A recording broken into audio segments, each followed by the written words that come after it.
Welcome to the Big Match Revisited, a chance to look back at the way football was televised more than 4 decades ago. This edition was shown in August 1974, and there was plenty of optimism at the start of a new season, a season which featured Manchester United in Division 2. Settle down for some football nostalgia with host and commentator Brian Moore.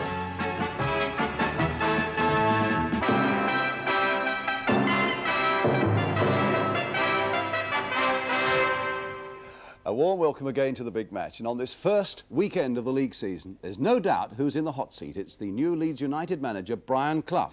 Yesterday he saw his champions beaten 3-0 by Stoke, and he'll be looking at it again with us today and telling us, I hope, what went wrong. And main match, though, is Orient against Manchester United. United's first appearance again in the second division, and we should be hearing what they thought of that from their skipper, Willie Morgan. There's also a bonus match, of course, a great goal and perhaps the biggest fluke of the season as well, when Norwich City met Blackpool. But first, it's Orient against Manchester United, and the inevitable sight, wherever Manchester United followers go, you can't really call them supporters, that they're bound to be a cordon of police. Fortunately, the game was good enough to erase some of the memories of the things that went on before it. And these, then, are the two teams for this game between Orient and Manchester United. Orient fielded the side that drew last week with Luton in the Texaco Cup, where Tom Whalley 6 and Jerry Queen 10 were the scorers. Now Manchester United, also unchanged from their last pre-season match, a 1-1 draw at Hull, a United side with 3 Scottish World Cup players in it, 5 Jim Holton, 6 Martin Buchan, and the number 7, of course, their skipper, Willie Morgan. And at 9, their £200,000 signing from Hull, Stuart Pearson. The referee today is John Yates from Redditch, and now the crowd waits in the sunshine for a start to the new season. So the new season is underway as Manchester United set about getting their bearings in the second division, attacking the goal to our left here at the Orient. Manchester United all in white, Orient in the cherry red shirts that Manchester United usually wear, white shorts and black stockings. So the surroundings might be different for Manchester United, but their support is as fantastic as ever. I gather there were even people waiting outside this Orient ground last night when Orient manager George Petchey was making his way home, intending to sleep out in East London to be sure of seeing their favourites again in action here this afternoon. Manchester United, who won only 3 games away from home in the First Division last season, against Orient, who missed promotion to the First Division by a single point. Everything hinging on their last game of the season. Here's Bill Roffey, the number 3, with the throw for Orient. Bullock coming off him well. And Posse finding Mickey Bullock again. Now it's with Tom Whalley, who scored a stupendous goal last week against Luton. Finding Posse, turned inside, and an overhead kick there by Bullock. Straight to the arms of Alex Stepney, the only Londoner in this Manchester United side. Forsyth, Macari.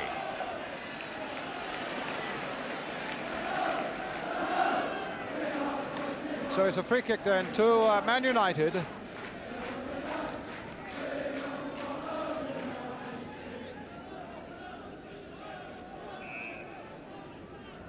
Forsyth again taking it. McCalliog's the man he's aiming for, and McCalliog in fact got the header in. That's 2 or 3 times in this game that long crosses, particularly from the right, have caught Orient a little bit lacking in height in the defence, and being won either by Holton, on that occasion by the number 10, Jim McCalliog.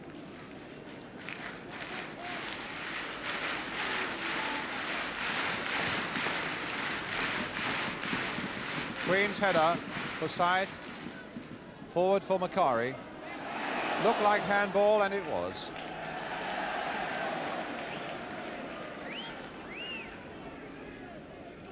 Lou Macari.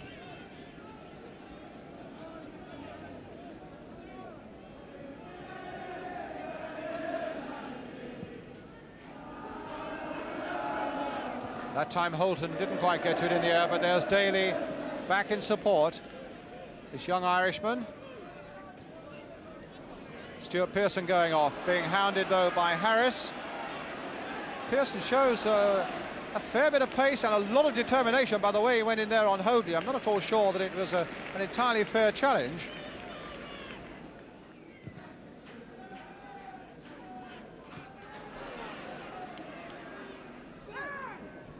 Bullock. The play by Buchan. Callioch to Greenough. Bakari for Greenough again, and Hoadley is in a bit of trouble. Good ball there to Buchan, and cross deep for Willie Morgan in a lot of space on that far side, across the Orient goal. Good sweeping attack there by Manchester United, helped, I think, by the fact that Phil Hoadley was injured. But Morgan not far wide with that final shot of his. Willie Morgan, who had a lot of trouble with an eye after an accident while he was playing tennis in the summer, was telling me just before the game that he's still got to go back to hospital for them to have another look at it. A slightly enlarged left eye.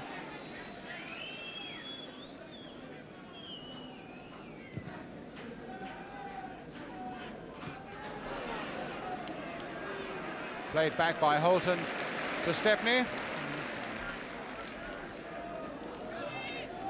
Houston. Again, Harris there, fully aware of what a close eye he's got to keep on Pearson. £200,000 worth of number 9 from Hull City.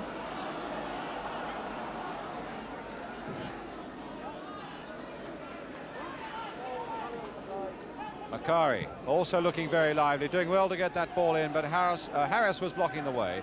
Good play by him as he finds his skipper. Here's Harris again, still a teenager. Played in there towards Posse, and it'll fall for Fairbrother instead. Here's Heppelet now, taking on Houston, finding it stopped by McCallioch. So Heppelet might get another cross in. That time it was blocked by Daly. And here's Houston. Buchan calling hard for it, taking the responsibility there well. Hoadley, that'll fall for Brian Greenough. And look at Morgan in so much space now. Willie Morgan for Manchester United. And that's a beautiful goal. That is a beautiful goal. Scored by Willie Morgan. Made for him, without doubt, by Brian Greenough in another beautiful sweeping Manchester United move. Greenough away to Morgan in so much space. Morgan took his time and his aim was perfect.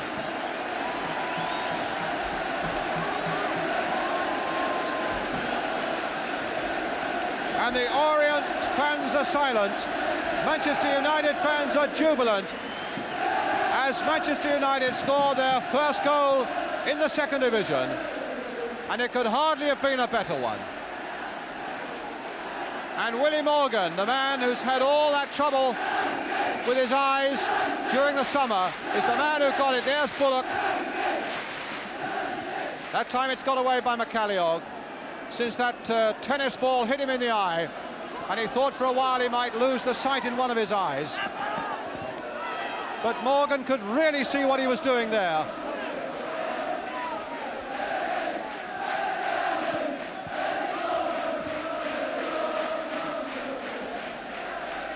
Back it goes now from Buchan to Alex Stepney.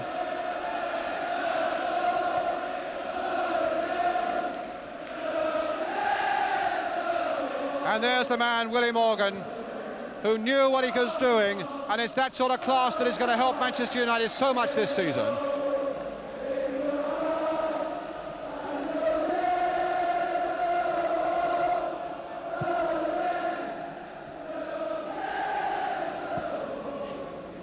Letting that go to the right. Well, that's about the first mistake that Willie Morgan's made this afternoon, and he's still got a fair bit on the credit side after that fine goal. Roffey keeping it in, but only for Brian Greenough. Willie Morgan. Past Roffey. Morgan just sizing up the situation in the middle, but then beaten away unfairly by Jerry Queen. So it's a free kick to Manchester United, which Greenough will take. Jim Holton's come up for this one.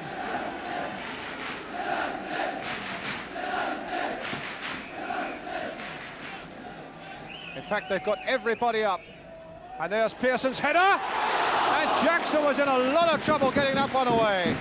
That was A good save in the end by Jackson from Stuart Pearson's header.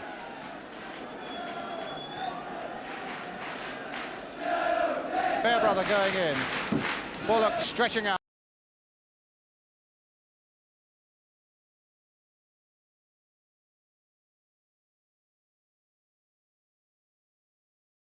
Certainly wasn't an intentional trip there by Daly. And John Yates using his discretion there on Tom Wally. But it had to be a free kick.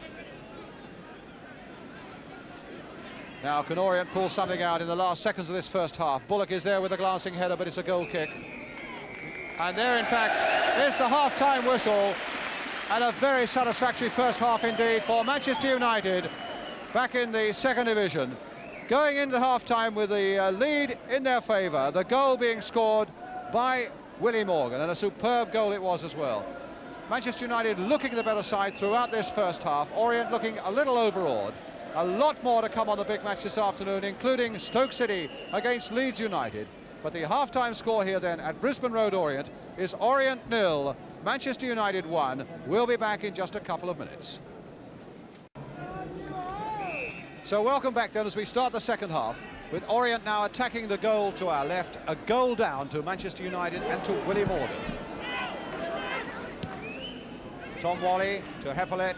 Clearly the thing that must be uppermost in Manchester United minds is that they want to string one or two good results together early on in the season to put behind them all the unhappy memories of last season and to build to something really much more positive this season. Return to the First Division. Well, if they get a good result here, remembering they only had 3 away wins all last season, against a side that did so well in the second division last season, they'll know they're on the right tracks. But I'm sure Orient have still got a lot left in them, and here's Ricky Heppelet. Now, can Fairbrother get this one over? Well, it was a poor cross, and McCalliog had the simplest of jobs, getting it behind for the corner. Very Fairbrother, tenacious little worker. But really wasn't a very good cross there. Here's Posse now with the corner. They've certainly planted enough red shirts forward this time. Wally is one of them. But it goes completely in the wrong direction off his head for a goal kick to Manchester United.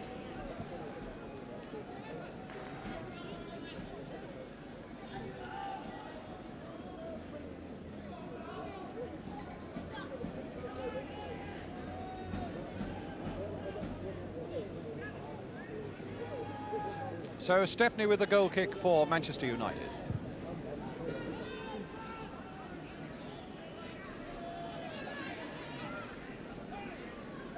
Houston and Pearson.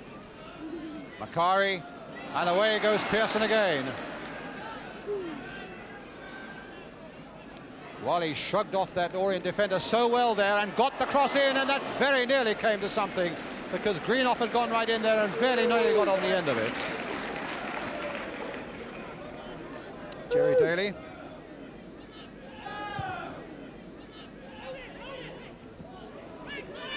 Now Fairbrother, and here's Jerry Queen. Passing not really as accurate at the moment as it needs to be, Orient. And the class and the skills at the moment are coming from Manchester United. Now can Fisher and Heppelet between them build something for Orient? Heppelet again. It's taken down by Daly. And I think the book is coming out for Jerry Daly for that challenge on Heppelet. Posse. Buchan well aware of what Posse was trying there. Roffey, a nice chest trap. Spotted Bullock, who lays a good ball off there. Wonder whether Queen can get hold of that one. He's got Roffey in support. Crying out for a good accurate cross now, and Bullock is there with a header just over that Manchester United bar. That looked better for Orient there. Queen and Roffey combining well on the left, and Roffey getting a good cross in there for Bullock.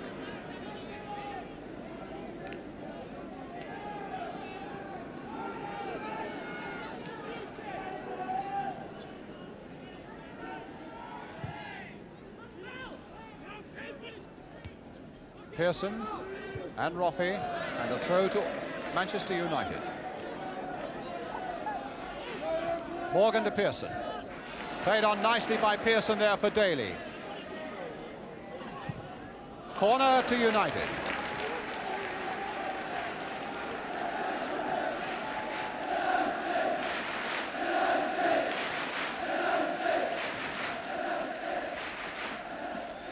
Which Willie Morgan will take. Daly for Morgan. Nice little change of pace there by Morgan. And a foul there by Queen on Morgan, I think that's going to be. Yes, it's a free kick, it's not a corner. So a chance for Brian Greenough, or maybe Alex Forsyth, to chip a dangerous little ball into that Orient penalty area. In fact, they've driven it instead, and Pearson very nearly got on the end of it just to toe poke it in. That sort of free kick are devastating for defences. They need just the mildest deflection to poke them in, and Pearson very nearly provided that one with it.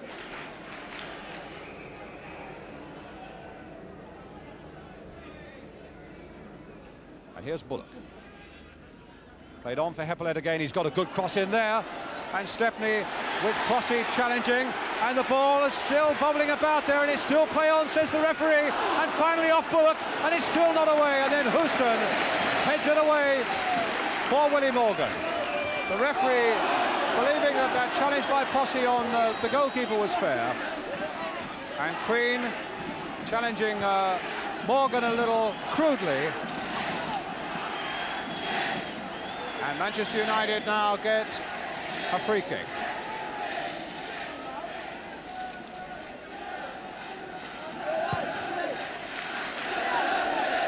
Harris towards Posse, and Forsyth, I think, caught Posse on the back of the head as well. Bullock played in again for Bill Roffey, touched on for Harris. Here's Roffey again. Queen. Wally riding through that challenge by Greenough and getting his cross in. A good one! Posse! Well, what an incredible mix-up there.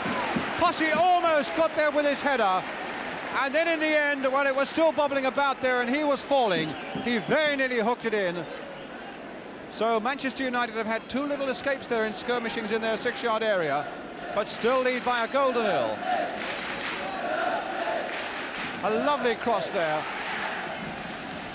And Posse very nearly making something of it.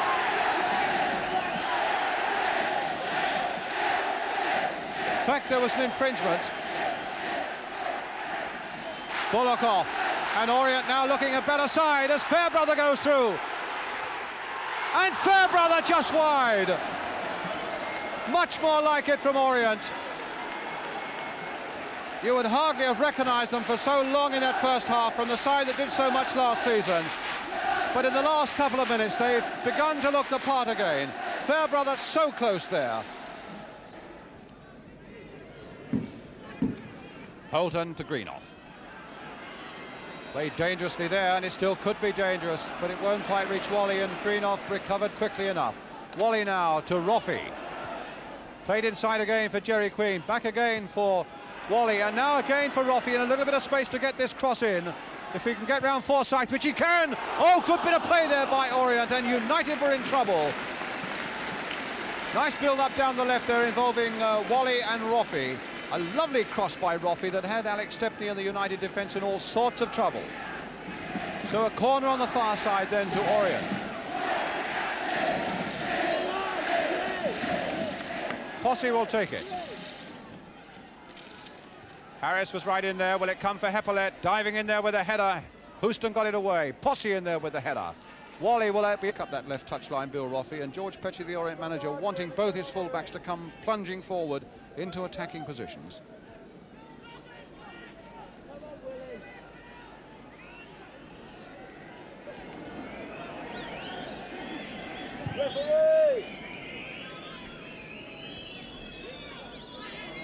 Fisher back for Jackson. Now Harris taking that from Hoadley. Wally, little flick forward. They are looking so much better in this second half, Orient. But Buchan will get that one away. But it's Orient now who are beginning to pounce on things that are loose in the middle of the field, although that was McCalliog there for Manchester United. And away goes Stuart Pearson. But Orient have got 4 men back, so Pearson still has a lot to do. But he's still going on, Pearson. There's the cross by him. That almost could have been a goal. Roffey, in fact, just got a foot to it. As good play there by Pearson. Beautiful play by him. Went on. And Roffey just got the foot to it as Morgan came in.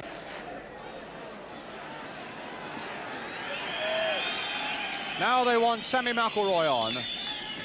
I wonder who it might be who goes off.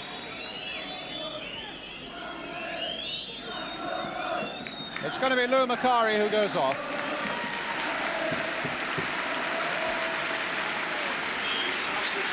Getting warm applause from the big crowd here at Orient for Macari as he goes off and McElroy comes on. So Jackson with the kick for Orient.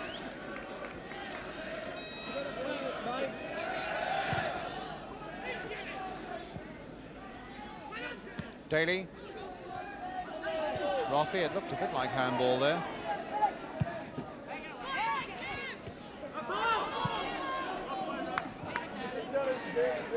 Manchester United's throw.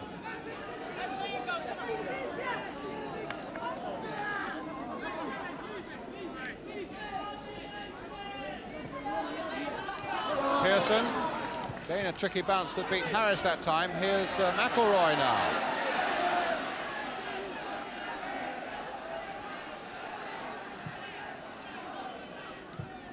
Harris belting it away to Posse. So Forsyth will take it up. But Roffey to contend with, free kick. Roffey tripping Forsyth.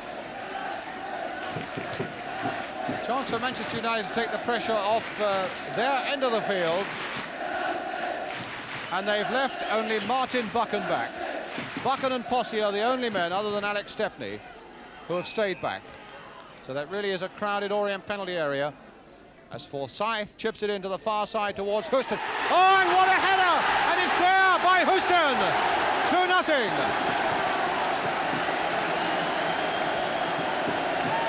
Well, they put so many men forward, Manchester United. And as Forsyth's free kick came over, Houston got above them all. In off the post, and that's 2-0.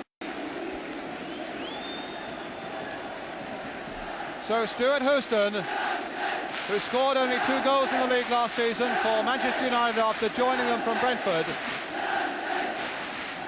has already got 1 this season. And I would think, unless there is a remarkable Orient revival now, that would just about make it safe now for Manchester United, although here's Fairbrother. McElroy back with just over a quarter of an hour to go. Pearson hard after this one, and finally Harris rather can turn it back to Jackson. And I think the linesman on the far side is in some trouble. He was injured just now. Now whether he can go on or not, I think the game is being stopped, and I think we might well find that either the linesman is going to get a bit of treatment, Tommy Kavanagh's running that way, or there might be an appeal for a qualified referee to take over the line for the last few minutes of the game. So the linesman in trouble.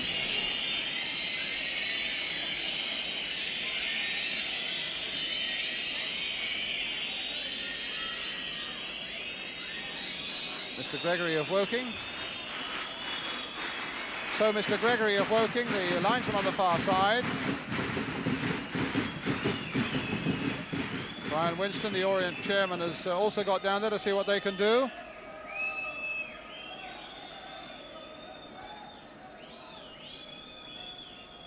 And already there is a gentleman stripping off saying that I'm a qualified referee and I am happy to run the line for the last, 4 minutes of the game. So Manchester United have got a substitute on Sammy McElroy. It looks as though we're going to get a substitute linesman as well.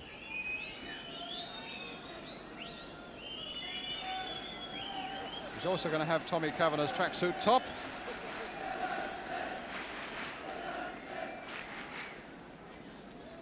Well, that's something to tell the fellas this weekend. The day I was on the line, when Manchester United were on the field against Orient. And there is the cordon of police.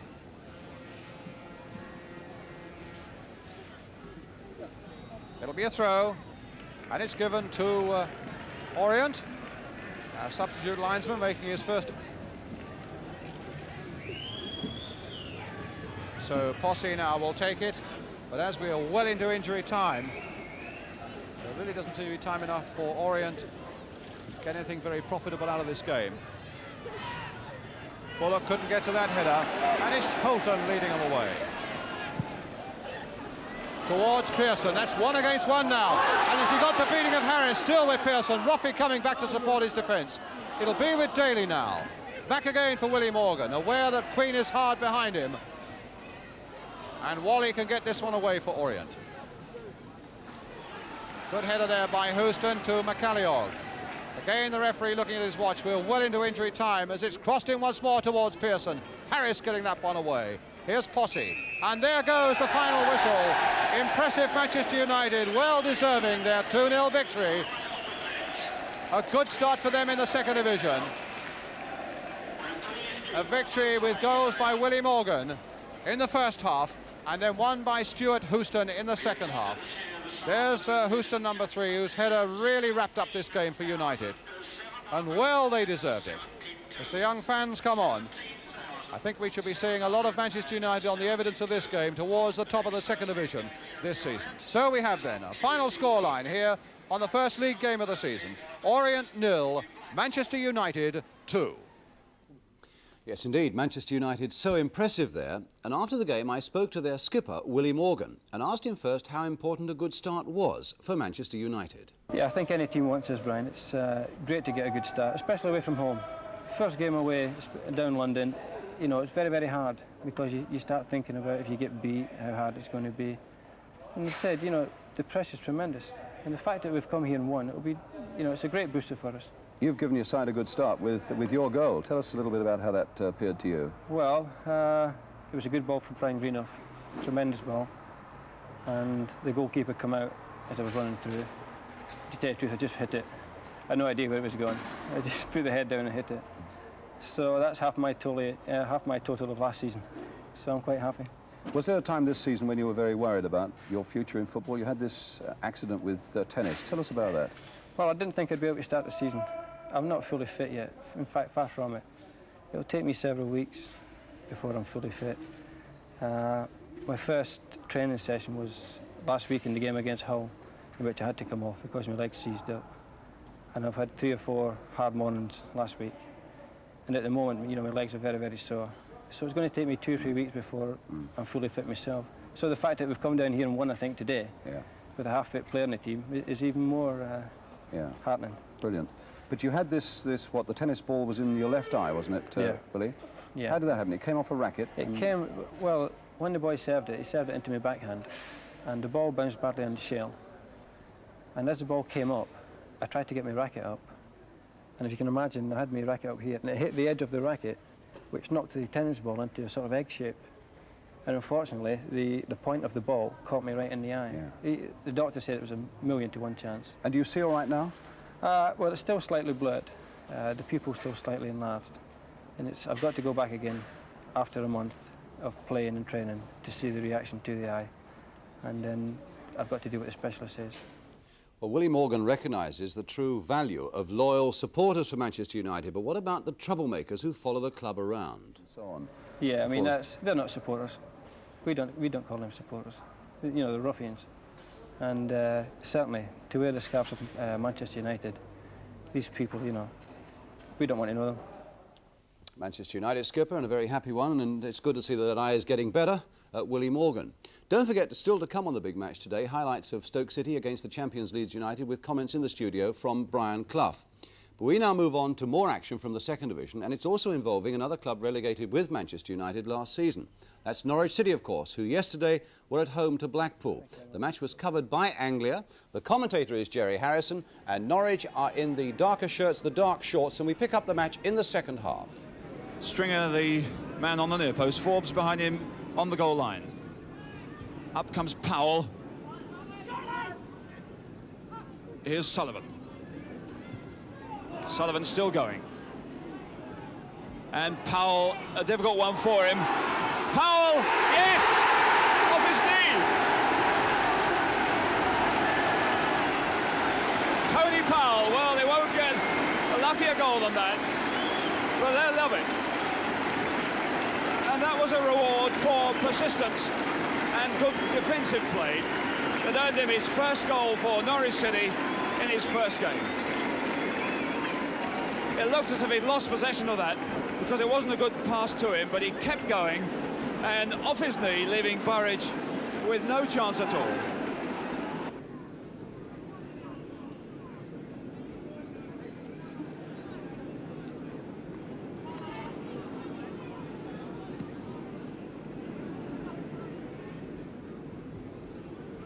Well kept in by Hatton. He's gone over to the left-back position. Hatton at left-back, Curtis at right-back, and the man who was left-back, Bill Bentley, playing in midfield. Colin Suggett to Grapes. Nice play. Up goes McDougall.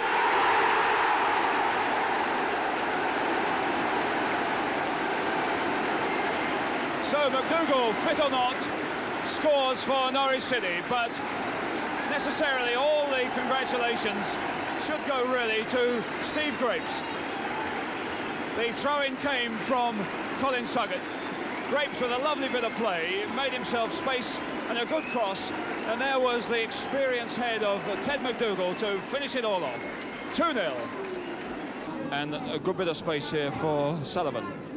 Looking quite a lot like Jeff Butler, physically that is. Walsh's cross, cut out by Forbes. Bentley in there aggressively. He's added a good bit more might to the midfield, and going forward there aggressively. Looked as if he'd lost it a couple of times, but driving forward hard, Bill Bentley pulls one back for Blackpool.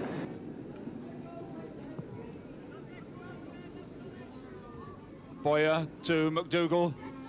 Suggett, Grapes wide on the right. Machin is helping him too. This is Boyer. Machin. Oh, that was Suggett. But it was a great save from Burridge. Really jumping across there. So a 2-1 win there for Norwich, which now brings us on to perhaps the most surprising result of the day, the heavy defeat of the champions Leeds United at Stoke. That was the match covered yesterday by ATV. The commentator is Hugh Johns, and Leeds are the team in the all-light yellow strip. Nothing much on for Hudson when he gets down there. Ritchie, Mahoney in, tries the shot, left foot in, beautiful goal! John Mahoney! 1-0! Really all started by Hudson in midfield. 2 passes later, Mahoney onto it, comes past Bremner and wham the left foot. 1-0 Stoke. Salmon's facing Lorimer. He's past him. The cross ball, and that's Mackenzie! The ball just got lost down around his ankles, wouldn't come to him to get a clean dig at the ball. Mackenzie then with a half chance of getting the equaliser.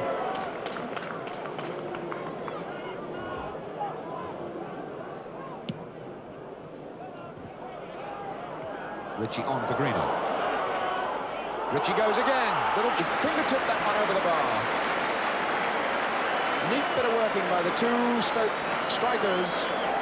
John Ritchie did it all right. The little chip aimed to lob it over Harvey's head, and the goalkeeper reacted quickly. Just over the bar. Anyway, the corner to Stoke. Salmons takes it. Cherry a little bit wrong-footed as he jumped, but he saved the day by knocking it behind for another corner. There's Greenough. Cherry looking to see where he is. Hands on hips. As he galvanizes himself into action again. Is this second corner from Salmons. Harvey took that well. Beautiful. And it's Lorimer breaking out for Leeds.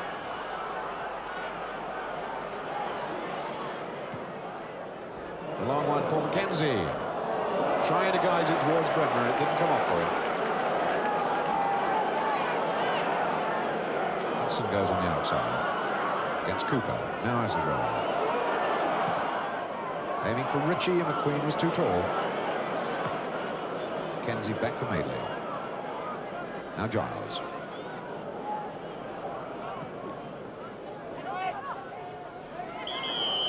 Bremner getting it in the back from Salmons.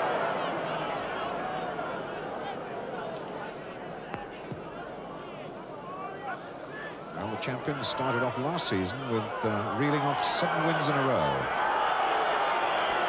But they're now less than 10 minutes away from starting this season on a defeat. Salmons. Hudson. Greenough. Salmons. A little lucky to get that one back again. Might as well go all the way. Hasselgrave hasn't got the ball. Giles and Lorimer. Oh, that's played Giles into trouble. Now they get a corner out of it. And Hasselgrave got it. And the local boy draws up the cheers from the fans, getting the corner off this wily veteran, number 10, Johnny Giles.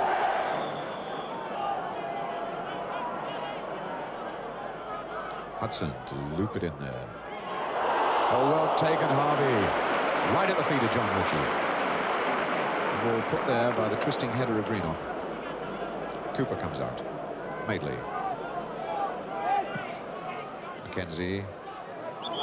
Tackle from behind by Dodd.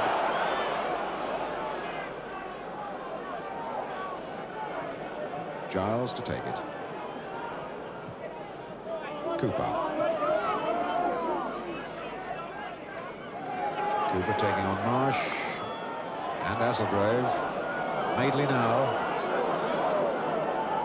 Did well to swing that back. Dodd puts it behind for the corner. That ball looked as though it would be getting away from Madeley. Corner on the left. It's Dodd. Number 10, Hudson. On the far post, Mickey Paychick. The near post, John Marsh. Bremner to take the corner himself. Can dink these things onto the near post. See what he does. Out by Salmons. Giles. Smith getting half a touch. Now for Lorimer. McQueen's up there. And Mahoney knocks it for another corner. And Leeds exerting the pressure again. Getting to grips with this game. Looking for an equaliser. Bremner with this corner. McQueen up on the goal line. Madeley in the box. Mackenzie's in there. Cherry. And a diving header then by Cherry. Was so close to getting an equaliser. Defender Cherry has to go back down the field again because all that happens is it's a goal kick to Stoke. Leeds the champions, losing 1-0 here at Stoke. Greenough went with him. Mahoney. Hasselgrave.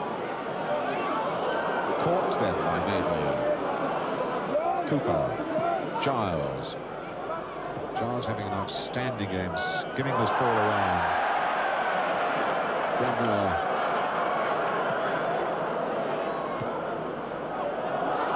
Hudson has to slow it down because there's not much support up there. Salmons takes over. Again, he slows it down. Paychick for Hudson. And now Stoke do have the men forward.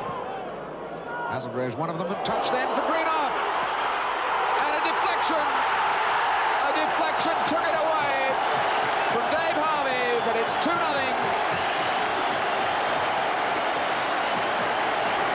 Jimmy Greenough signals his satisfaction that the ball goes in the net. The break then coming from the left side. Hasselgrave knocking it forward. Greenough placing his shot hard and a strong, solid deflection. I think from Cherry. Took it away from Dave Harvey. It's 2-0. So now the champions really have had it. They've got 4 minutes to get back in this game. Mackenzie. So Brian Clough's first appearance as manager of Leeds in a league match. Looks as though it's not going to be a happy day. Mackenzie, Lorimer, Giles.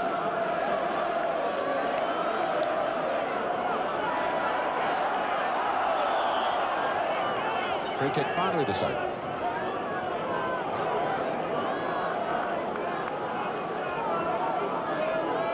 Jackie Marsh to take it.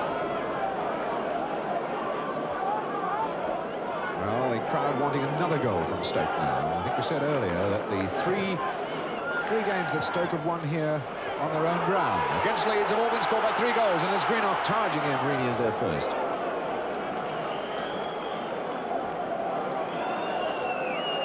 The last 2 occasions it's been 3-2. Back in 67-68 it was 3-0. At the moment it's 2-0 to Stoke. As Cooper takes it for Leeds. Jordan. Jordan, who hasn't had too much luck in this game. Replacing Clark, Jones, whichever one you care to pick out. And Hudson breaks. The support on his right is from Ritchie. He's got to watch the offside, that's all. Wasn't quite long enough for Ritchie. He's in with the shot, and he is 3-0!